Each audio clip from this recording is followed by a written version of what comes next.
चाहे नंदा नाई बुलाए, चाहे कर्मा बाई बुलाए, चाहे सबरी बाई बुलाए, भगवान कैसे जाते हैं?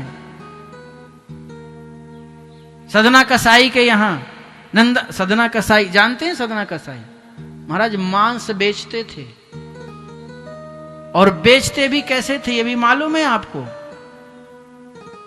तराजू के ऊपर जो रखते थे ना बांट जो होता है, जैसे 1 किलो का, आधा किलो का, वो कौन था? सालिक राम जी थे। इतने बड़े सालिक राम जी थे, एक तरफ सालिक राम जी रखे थे और एक तरफ मांस रख करके लोगों को बेचते थे। एक दिन एक महात्मा जी निकले वहां से, और महात्मा जी निकले तो महात्मा जी ने देखा कि अरे बड़ा विचित्र आदमी है, सालिक राम भगवान को रख रखा है। अरे राम राम राम, कितना निंदनीय कर्म कर रहा है ये। अरे तेरे को कोई और पत्थर नहीं मिलता जिसको तुम अपना वाट बना ले? ये तो हमारे सालिक राम भगवान हैं। अरे अरे ये मुझको दे दे। वो महात्मा जी ले आए सालिक राम जी को। सालिक राम जी को लेके आए तो महाराज अलग अलग स्नान कराया पंचामृत से। पहले दूध से स्नान कराया, फिर दही से स्नान कराया, फिर घृत से स्नान कराया, शहद से स्नान कराया, बूरा से स्नान कराया। इसके बाद पांचों को मिला करके फिर पंचामृत से स्नान कराया, शुद्ध जल से स्नान कराया, इत्र लगाया, तुलसी चढ़ाई, फूल चढ़ाए, धूप धूप दे करके आरती की सालिक राम भगवान की, और आरती पूजा करके विश्राम करा दिया। रात्रि को सो गए महात्मा। तो सालिक राम जी ने स्वप्न में कहा कि मुझे वहीं भेज के आओ।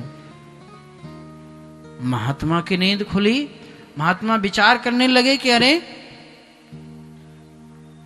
मैं अपने सालिक राम भगवान को लेकर के इतने सुंदर मंदिर में लेके आया, मैंने पंचामृत से स्नान कराया, मैंने धूप दीप दिया, इत्र लगाया, भोग लगाया, उससे भगवान खुश नहीं हुए, और एक कसाई के यहां तराजू पर जहां वो मांस बेच रहा है उस स्थान पर खुश थे। भगवान आपकी लीला कौन जान सकता है? भगवान ने कहा मुझे इसी समय भेज के आओ वहां। जो आनंद मुझे उस तराजू पर आ रहा था ना, इधर से उधर लुढ़कने में, गोल मटोल होते हैं ना सालिक राम जी, भगवान के सचल विग्रह हैं, आप लोग ध्यान देना, इनकी प्रतिष्ठा भी नहीं होती है। और सालिक राम विग्रह घर में खूब रख सकते हो, कोई बंधन नहीं है। थोड़ा सा कुछ भी भोग लगा दिया तो चलेगा।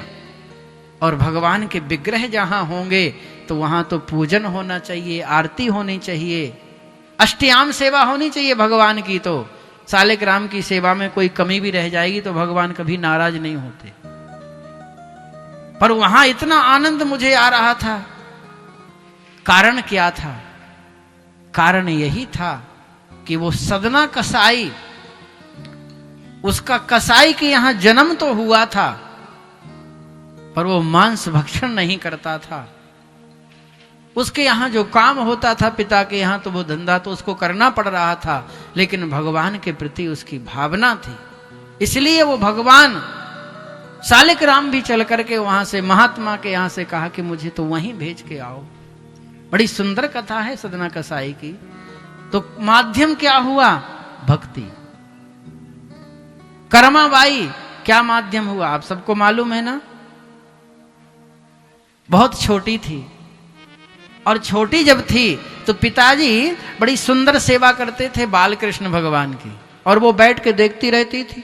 अरे कैसे इनको थाली में पहले ओम बनाते हैं चंदन से, श्री बनाते हैं, फिर गुलाब के फूल बिछाते, तुलसी बिछाते हैं, और फिर गंगा जल लेकर के और ऐसे स्नान कराते हैं, जल छोड़ते जाते हैं, और ना जाने क्या कीर्तन करते रहते हैं। मेरा गोविंद गिरधारी जमाने से निराला है, ऐसा कीर्तन करते रहते हैं। मेरा गोपाल गिरधारी जमाने से निराला है, और जल छोड़ते रहते हैं।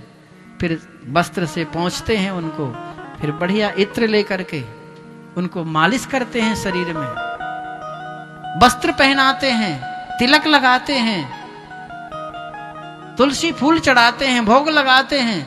ऐसी सेवा करते हैं मेरे पिताजी।